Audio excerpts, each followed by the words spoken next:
today we'll be reading with the Mitzu. We'll be reading Fetch, the last chapter, Out of Stock, with Mitzu. Okay. It was just like Oscar being on the losing end of the deal. It has always been that way. From the time that his dad went to the hospital for a tonsillotomy. I don't know that word.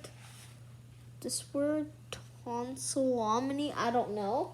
And it contract a fatal infection to the time that they had moved to the cheaper end of town.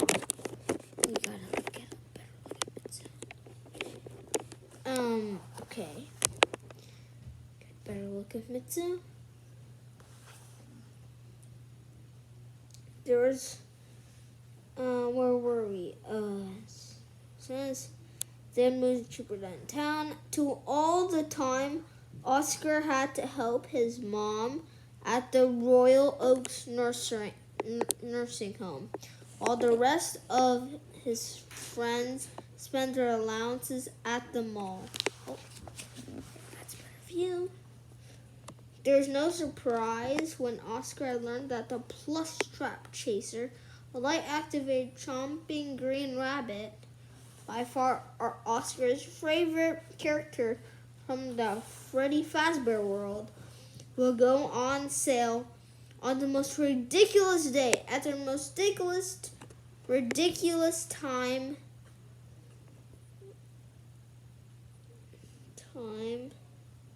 Wait, where are we? Time imaginable. Friday morning, Oscar steamed.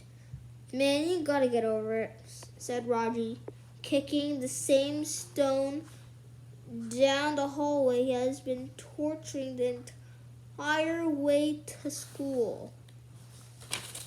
Just look at that, Mitzu.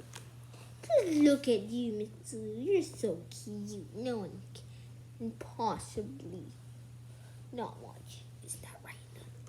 Next page. But the injustice of it, said Oscar. It's a kid's toy. Why would they go on sale when every kid known in the known universe is in school? Oh, fuck. Did he hear Dwight? No, Oscar swatted at the low-hanging tree branch, like it wronged him. Did he hear that Dwight already got one? Said Isaac asked, bringing up the rear. What? I haven't heard of. Now Anakin outrage. He hadn't even heard of Freddy Fazbear before last year. Apparently, his dad made a call. His dad always making a call, pouted Isaac. Dwight's a jerk. And on this, all the boys agree. It's much easier to hate Dwight than admit that they weren't the type who had dads who made calls to get an ugly green rabbit that stood the height of a toddler and maintained the speed of an actual rabbit. We'll never get one, not if we have to wait until 4 o'clock, said Isaac. We could. Oscar started, but Raj cut him off. No, we can't. How do you? We can't ditch. Not possible. I already have 2 strikes already. One more and my mom's going to set me in a boot camp. Come on. She wasn't serious about that, Oscar said.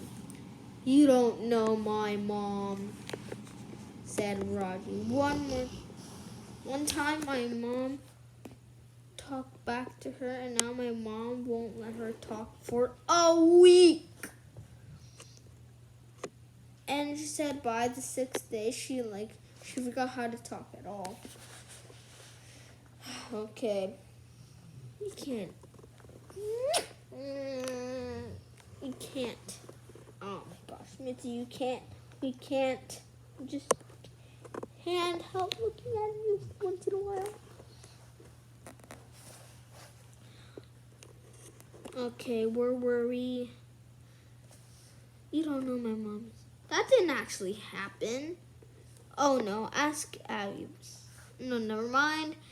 Raj looked in the distance, haunted by the specter of his mother.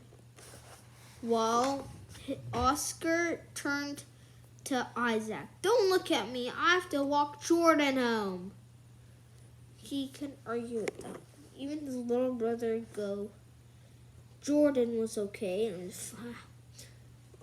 the fact that Isaac would go nuclear if he thought about leaving Jordan alone until she got home from work at 3 o'clock. There's no getting around. In spite of all of Oscar's big ideas, he knew he was too afraid to actually go through with it. Ditching school was like a mortal sin to his mom, who fought hard for her own education while raising Oscar by herself. Oscar and his friends would have to wait until 4 o'clock. That day agonized long. Miss Tallis made the entire class recite a preamble of the Constitution over and over until they got it correct. Miss Davy taught a completely unfair quiz on the easy toe. Coach Reagan made them run laps around the field, even though it was still muddy from last night's rain. Oscar maybe never faced more miserable days. Mitzu, baby.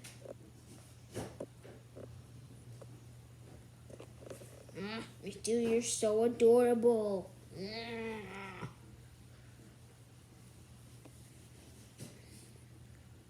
Then at 2:33, it got worse. 2 minutes before the bell rang, Oscar was called to the front office.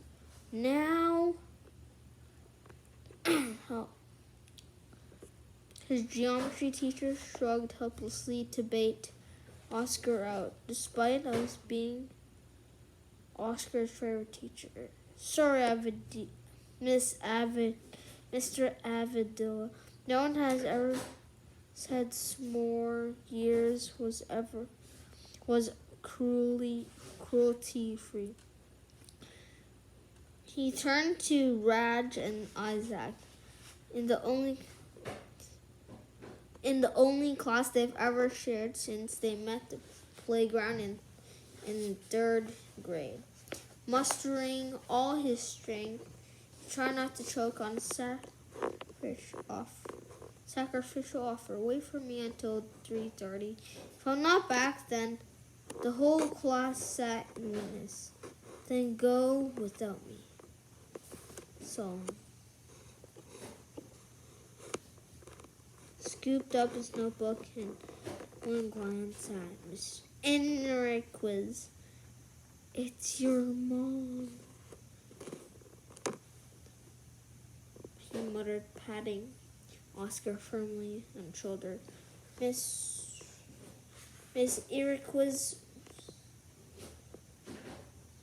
knew Oscar's mom sometimes needed Oscar's help at the Royal Oaks nursing home. He didn't know exactly what his mom's job was, but he had some things to do to make sure the whole place didn't come undone. His mom was important. The secretary at the front desk waited impatiently for Oscar. The receiver had already had things in hand. I thought you got lost. Does your mom know why most parents get their kids' cell phones?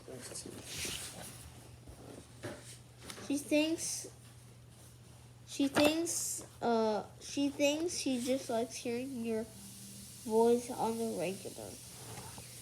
The secretary might just smile beside. Phones aren't allowed at school.